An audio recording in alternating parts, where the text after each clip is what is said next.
Olá, seja bem-vinda, seja bem-vindo a mais um vídeo aqui no canal. Eu sou Armando Vernalha Júnior, fotógrafo, cinegrafista, professor, youtuber, músico, tomador de café, entre outros líquidos. E hoje, comentador, testador e apresentador desta joia para vocês. Esta é a EF 11 a 24mm f4L USM. Eu já falei dessa lente aqui no canal para vocês, mas resolvi falar de novo, porque é uma lente impressionante, muito boa e que tem muita coisa para falar sobre ela. Esse vídeo é um oferecimento dos meus amigos da loja Portsar, porque foram eles que emprestaram esta maravilha da ótica para que eu trouxesse esse conteúdo para vocês. No dia em que eu estou gravando esse vídeo, o pessoal da loja Portsar está com 2 unidades desta lente, a EF 11 24mm f4L USM, na seção de usados e seminovos da loja. Elas estão em perfeito estado de funcionamento, eu testei, posso afirmar que estão em perfeito estado de funcionamento, em ótimas condições, revisadas, enfim, produto de primeiríssima qualidade, com procedência, com garantia, e com a tremenda qualidade de lente super grande angular da série L da Canon. Vamos conversar sobre essa lente. Então, se você quer comprar, seja essa lente ou outras câmeras, cartões de memória, baterias, filtros, tripés, iluminação, dá uma chegada na loja Portsar. E se você precisa de serviços de assistência técnica, fala com o pessoal da assistência Portsar. Os dados deles foram aparecendo aqui embaixo, estão também na descrição deste vídeo. Vamos lá, minha gente. O que é esta maravilha da ótica aqui? Esta gigantesca lente. Para quem assistiu 2001, Uma Odisseia no Espaço, parece o Hall, né? Parece mesmo. O que é isto aqui? Vamos lá. É uma zoom super grande angular. Vai de 11 a 24mm, é uma lente full frame, é uma lente EF, então ela é nativa para todas as DSLR Canon e pode ser usada com adaptador, como está aqui nas mirrorless Canon, tanto full frame quanto APS-C. Eu estou usando na Canon RP, já usei na EOS R, já usei essa lente também com R5 e com 5DS, 5DSR, 5D Mark IV, Mark III, já usei essa lente variadas vezes com variados equipamentos. É uma lente excelente para fotografia de arquitetura, para grandes paisagens, paisagens urbanas ou naturais e arquitetura, qualquer coisa que você vá fazer com fotografia de ambientes, então turismo, hotelaria, restaurantes, né, gastronomia, tudo isso tem um espaço para essa lente. A grande vantagem dela é que ela traz todos os comprimentos que a gente usaria em fotografia de arquitetura numa lente só. Porque muita gente faz arquitetura tendo uma 14mm fixa e uma 16-35-2.8. Sendo que a gente não usa o 35. Em arquitetura, muito raramente você vai além de 24mm. E uma 16-35-2.8 ou a 16-35 f4, 17-40 f4, elas têm muita redundância com uma 24-70-2.8, com uma 24-105 e assim por diante. Porque do 24 ao 35 você tem comprimentos repetidos. E muita gente pode se perguntar, mas faz tanta diferença assim ter 11mm aqui, se a gente tem uma 14, se a gente tem uma 16 e assim por diante? Isso é uma das coisas que eu vou mostrar para vocês, porque faz uma diferença enorme. Em grande angular faz mais diferença cada milímetro do que em tele. Então, numa tele de uma 400 por uma 500mm, você tem 100mm de diferença e é pouca diferença no ângulo de visão total da lente. Por outro lado, na grande angular, da 14 para 11 são só 3mm de comprimento de diferença e muita diferença no ângulo de visão. Então, em grande angular, cada milímetro faz mais diferença no seu enquadramento. Essa lente aqui, ela é composta por 16 elementos ópticos, então um projeto óptico sofisticado, sendo 4 elementos asféricos, um super UD, ou seja, super baixa dispersão, e um UD, um de baixa dispersão. Então são 2 elementos com características ópticas diferenciadas, mais 4 elementos asféricos que também têm características ópticas diferenciadas. Eu tenho aquele vídeo aqui no canal sobre as lentes, explicando essa história de lente asférica, cristal de baixa dispersão e tudo mais. Então dá uma chegada lá. E é uma lente da série L, que eu também tenho vídeo explicando quais são os diferenciais de construção e tudo mais de uma lente da série L. Então dá uma chegada nesses 2 vídeos. Então é um projeto óptico sofisticado, muito elaborado. É uma lente grande e é uma lente cara? Sim, ela é grande e ela é cara. Mas ela justifica, porque ela tem menos distorção, por exemplo, distorção de barril, que a 16-35-28 ou que a 17-40 f4, entre outras lentes que eu poderia citar. Então, é uma lente zoom com um grau de distorção muito próximo das lentes fixas. E também o grau de aberração cromática absurdamente bom. A queda de nitidez entre centro de quadro e borda de quadro é muito pequena, porque isso em lente zoom costuma ser mais pronunciado, ou seja, o quanto você perde de nitidez ao chegar perto da borda do quadro. E aqui você tem uma nitidez muito homogênea no quadro inteiro. Você tem uma distribuição de luz muito homogênea, alguma vinhetagem na faixa ali de 11 milímetros, é bem normal, mas pouca e corrigível, e pouca distorção de barril também na faixa de 11 milímetros, mas menos do que muita lente. Se a gente pegar a nova RF 14 a 35 milímetros da Canon, ela tem imensamente mais distorção do que essa aqui. E aí muita gente pode falar assim, mas Vernalha, tem aí as lentes RF, tem a 14-35 e tal, não tem nenhuma 11, 12 milímetros ainda para o sistema RF. E quando sair, vai ser muito mais cara que essa. Então, se você precisa para fotografia de paisagem, arquitetura, esse tipo de uso de uma super grande angular, retilinear, que não é olho de peixe, ou seja, ela não faz curvatura nas linhas retas, então a lente retilinear, essa aqui é um tremendo de um bom negócio, porque você fala, é grande e é cara, mas escuta, soma 14 milímetros com uma 16-35, por exemplo, ou uma 14 fixa, uma 20 fixa, uma 24 fixa.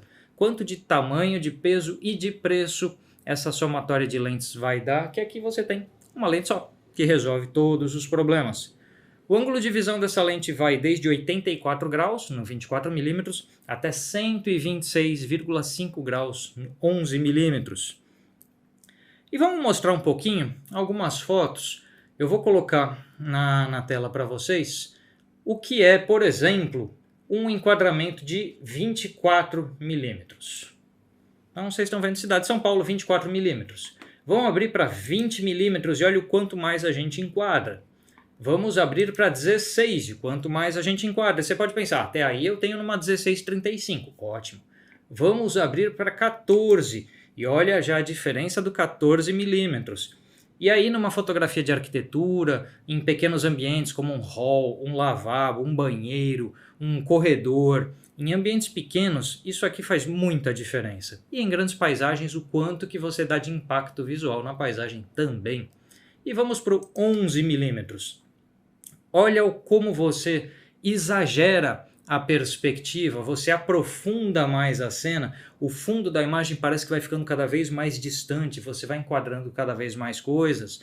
Então as sensações de espaços mudam. Numa fotografia de arquitetura, os ambientes parecerão maiores, mais profundos, mais alongados. Numa fotografia de um hotel isso é importante, de um restaurante isso é importante. Então, e de mercado imobiliário também, de residências, apartamentos.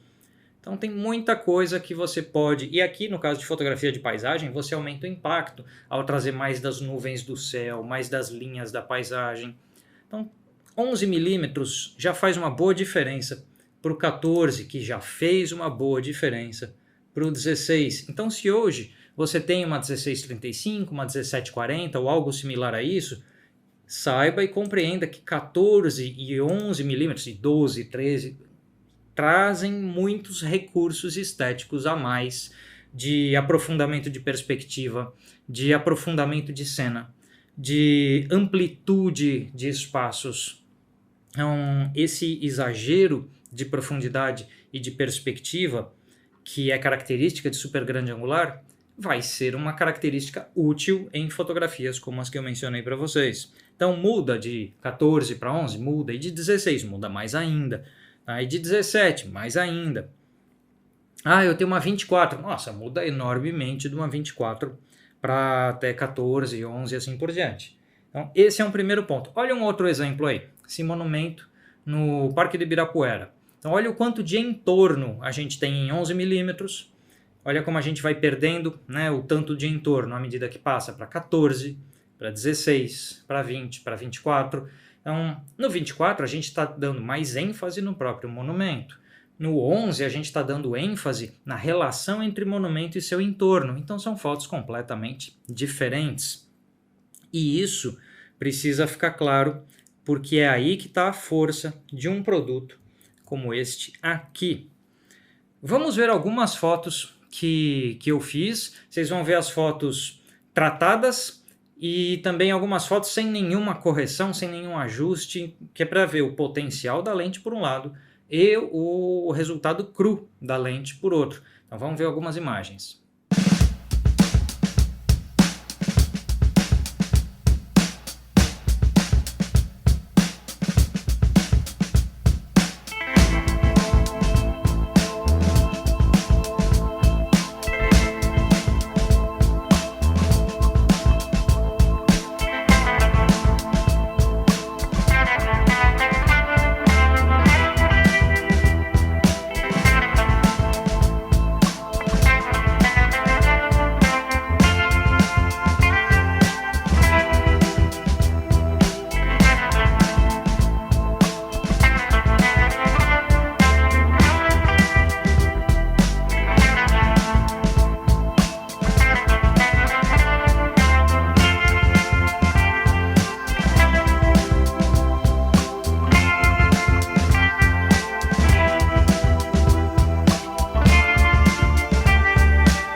Deixa eu mostrar especificamente agora essa foto. Não é uma foto especialmente estética nem nada, mas é um lugar cheio de linhas retas. Dá uma olhada, zerado de correção de distorção, zerado de correção de aberração cromática. Olha o canto da imagem em 100%. Não tem nada de aberração cromática e também você não percebe a distorção. Vamos voltar a imagem inteira na tela e vamos colocar a correção de distorções dela. Aí você percebe que havia um pouco de distorção de barril, mas é pouca. Então, para uma 11mm, isto é um resultado realmente espetacular. Então, grandes destaques dessa lente. Pouquíssima aberração cromática em todos os comprimentos, pouquíssima distorção em todos os comprimentos, uma vinhetagem que é bastante controlada, qualidade de construção absurdamente sólida, com vedação contra a entrada de poeira e umidade, abertura constante f4 em todo o comprimento, a abertura mínima dela é 22, f22. Distância mínima de focalização, acho que é uns 20 centímetros, um negócio assim, eu anotei. Em algum lugar aqui eu anotei, se não aparecer, anotei sim, vai aparecer escrito, são 28 centímetros. Então veja, por exemplo, essa foto de umas flores no parque, como a gente consegue focar muito próximo do objeto e ainda ter todo o cenário com contexto. E aí eu estou usando 5.6 de diafragma, então a gente tem desfoque de fundo de imagem, e é um desfoque bem simpático, bem feito, bem desenhado para uma lente zoom, que normalmente lentes zooms não primam assim tanto por um desfoque super homogêneo. Para uma grande angular zoom, esse desfoque está muito bem desenhado, um desfoque estilo bolinhas, né? Aquele desfoque que desenha várias bolinhas nos pontos de luz. O pessoal chama às vezes de bolha de sabão, esse tipo de desfocado, que é bonito, é elegante na fotografia. Não é um desfocado que parece só um blur de Photoshop, né? O desfoque gaussiano de Photoshop ou algo assim. Então ele é um desfocado em que a gente ainda tem contexto, ainda tem desenho de cenário. Então, destaques são esses. Características que eu posso dizer de negativas seria preço e peso, mas como a gente já conversou, preço e peso, se eu comparo com 2 ou 3 lentes que ela substitui, ela acaba saindo mais barata, menor e mais leve do que 2 ou 3 lentes. Então, para ter uma lente só que resolve vários problemas, é uma tremenda de uma boa opção. Eu acho que nos mercados de arquitetura, de turismo, de gastronomia, quando vai fotografar ambientes, de hotelaria também, todo o mercado imobiliário, grandes paisagens, quem faz fine art de grandes paisagens, Esses mercados se beneficiam muito de uma lente como essa. Ela tem nitidez e resolução para ir muito além dos sensores aí da faixa de 45, 50 megapixels que a gente tem hoje. Então, se eu pego os 50 megapixels da 5DSR ou os 45 da EOS R5, essa lente dá conta com tranquilidade dessa resolução, e se adiante vierem câmeras com mais resolução do que isso, essa lente vai seguir dando conta do recado. Então, comprou hoje, pode ficar tranquilo que você tem lente aí para 10 anos ou mais.